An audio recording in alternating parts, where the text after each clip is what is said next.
Robo malee dachii gogaarraa sanyii facaasu lollu malee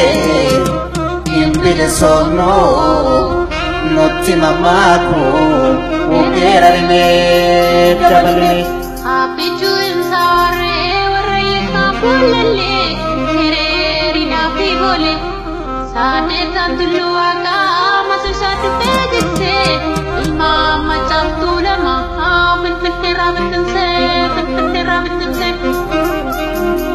darboon fataan ammayyaa tartiiboo haaraa baasee nusaa mudaan shurshura garaa keessan kutaddaa duwwayyaa deemee qabnu wallaa tokko keessatti namoonni waraanamnu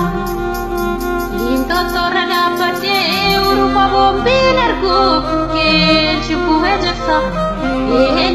ejersa Gargaarsa boombiin darbu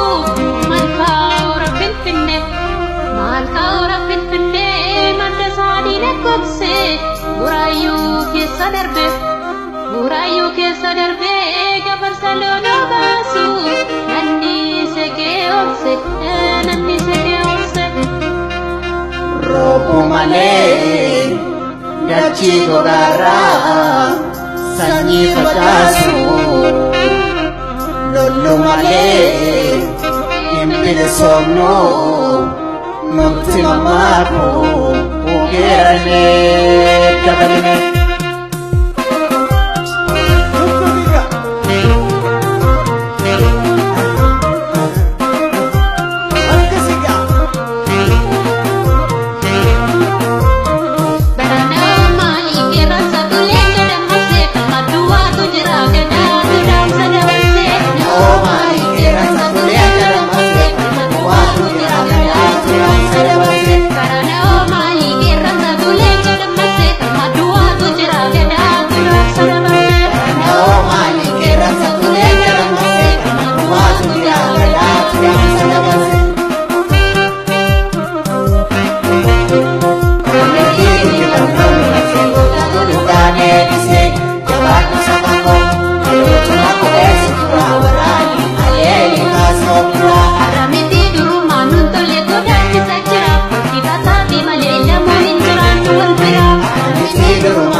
ijoollee keenya Alamaayyoo Birfasaa Abdataa Olamsaa Yaadamaa Badaanee Haashaa fi Argannee Hojaa Qaabataa fi Taaddasaa Safaraa Leencoo Dinqeessaa fi Gaansaa Birfasaa nuti sirannee bullee booreen nutti jira gumaa isa du'ee isa jirutu baasa nuti sirannee bullee booreen nutti jira gumaa isa du'ee isa jirutu baasa Ashaala warquu fi naggaatu waliikaa Kulasaa Lalisaa fi Haqqabaa Jabbisaa Caaltuu Taaddasaa fi Baqqalaa Raggaasaa nuuf jecha taatanii irbaata rasaasaa nuuf jecha taatanii irbaata rasaasaa Sanyiileen Leencuma Naannoo Qoqqorraa yaa keenyuma Sanyii Nagarii Leencuma Sultaan Naannoo Walisoon hin keenyuma Sanyii Nelemoo Leencuma Harargee naannoo Awwadaa hin keenyuma Sanyii Waaqoo Leencuma Asiifaalee naannoo Alaabaan hin keenyuma Sanyii Nalamuu Leencuma Jalluuf Shukutee naannoo Gildoonii soo keenyuma Sanyii Maammoo Leencuma Amboo Gudare naannoo Hinjinnee hin keenyuma Sanyii Naliiqaa Leencuma Sayyoo Jaasoo naannoo Midaaqee kan keenyuma Sanyii Nabbishee Leencuma Oromoo naannoo Oromiyaa keenyuma